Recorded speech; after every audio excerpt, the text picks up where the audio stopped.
you step outside just before dark. The air has that specific weight it only gets at dusk. Everything feels a bit cooler, a bit stiller. You glance up at the eucalyptus at the edge of your yard and see a white shape perched there, totally motionless.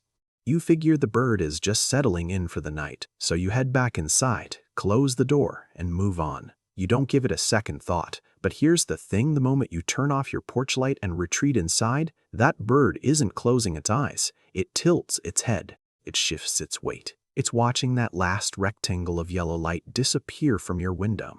And then it does something you've never seen, mostly because you've never really been watching closely enough to notice. It begins, honestly, the cockatoo's night routine is nothing like you'd imagine. It isn't rest, and it definitely isn't silence. In a very real way, this is the start of its most cognitively active time and the subject of its focus. For a big chunk of that time is actually you.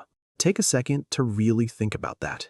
You've probably spent your whole life treating wild birds as background characters. They visit, they leave, they're just scenery.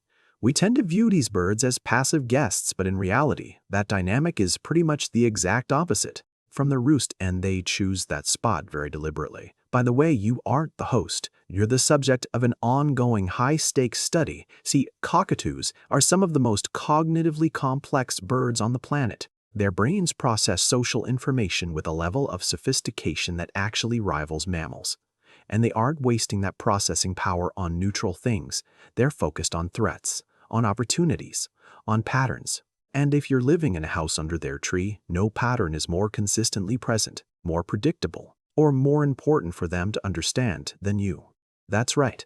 To them, you're a data set. And that cockatoo? It's been collecting entries on you for way longer than you realize. Here's where things get interesting. See, cockatoos don't just watch, they calculate. They've basically mapped out your entire evening routine with a level of detail that would be kind of unsettling if you actually saw it. They know if you take the trash out before or after dinner. They know which door you use when you're rushing versus when you're just hanging out. They know the difference between the back door and the front door.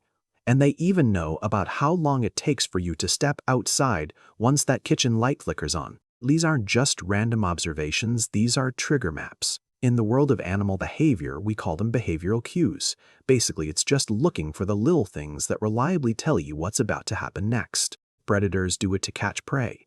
Social animals do it to navigate their groups, and, well, cockatoos do it to map you. What they're really looking for is your vulnerability schedule. When are you usually outside? When are you distracted? When is the yard quiet and empty, making it safe to forage? And when is it unpredictable enough to just stay away? Every single night, that little routine you do, even when you're not thinking about it, is just more data for them. You think you're just taking out the trash, but they're busy updating a threat assessment. But here's the part people usually miss: it goes way deeper than just your routine. To them, you aren't just some human. You have a profile. Honestly, cockatoos are scary good at individual recognition. Research shows they can tell people apart by how we walk, the pitch of our voice, how we move, even how consistent we are. They aren't looking at you as just another human. They're looking at you, specifically. Think about your own yard for a second. If you're the type who occasionally tosses out some seeds, or maybe you move slowly and glance up at the trees, or you just don't lunge or shout, you get coded as low risk, high value. You might not have noticed, but the cockatoos near your house definitely have. That's why some of them swoop closer or seem weirdly comfortable around you. They haven't become tame. They just reclassified you. So think about this for a second.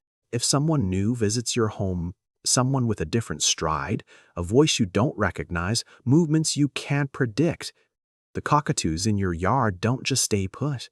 They reposition. They go quiet. They shift to higher branches. But here's the thing.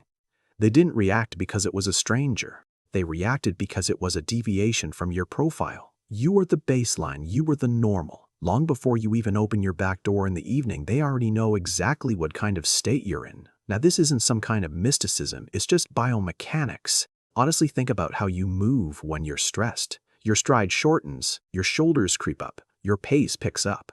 But when you're relaxed, you move slowly. Openly, you meander rather than march. These are microsignals.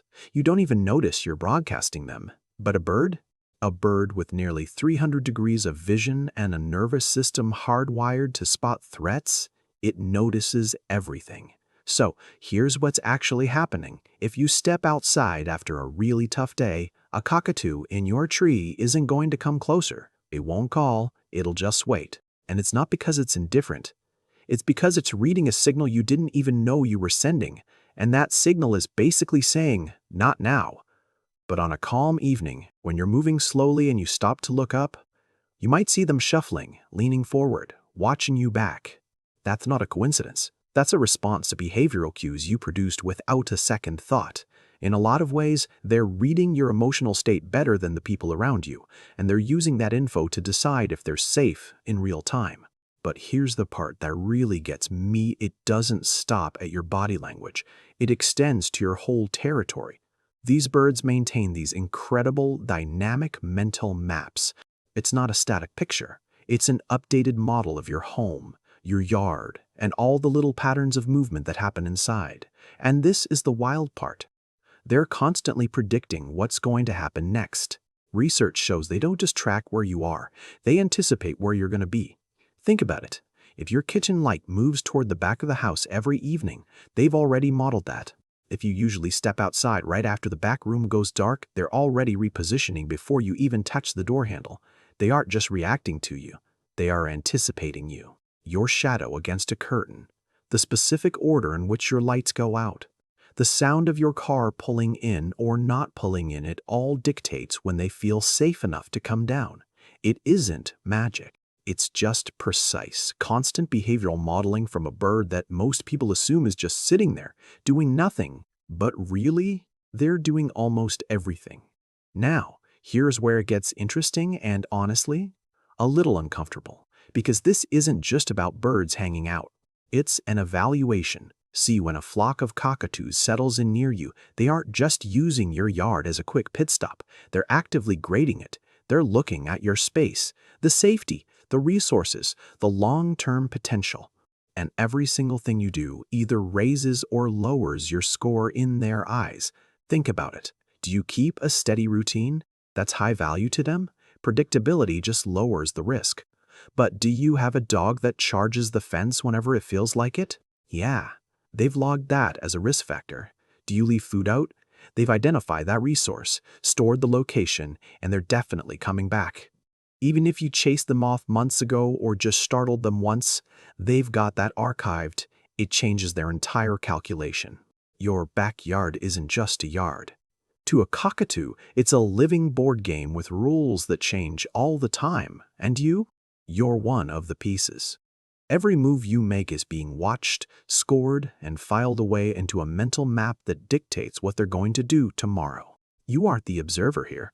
Honestly, you never were. So, tonight, when you close your curtains, just think about what that actually means.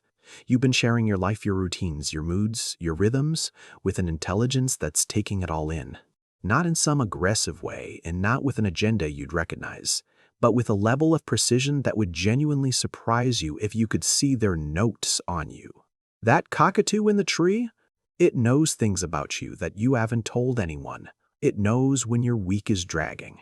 It knows when you're hanging out outside a little longer than usual because you've got something heavy on your mind. It can tell the difference between the version of you that's rushing through life and the version of you that actually stops to look up. And here's the really wild part. That bird has zero agenda.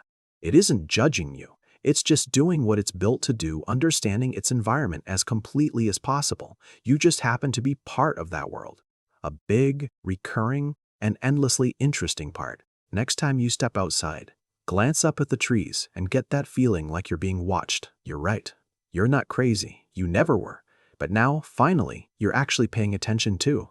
So I've got to ask, has a bird, a cockatoo, a crow, maybe a magpie ever done something that made you feel like you were being watched? A moment where it was just a little too specific or a little too well-timed to be random? Tell me your strangest bird encounter in the comments. I have a feeling some of you have stories that are going to make the rest of us rethink our entire morning routine.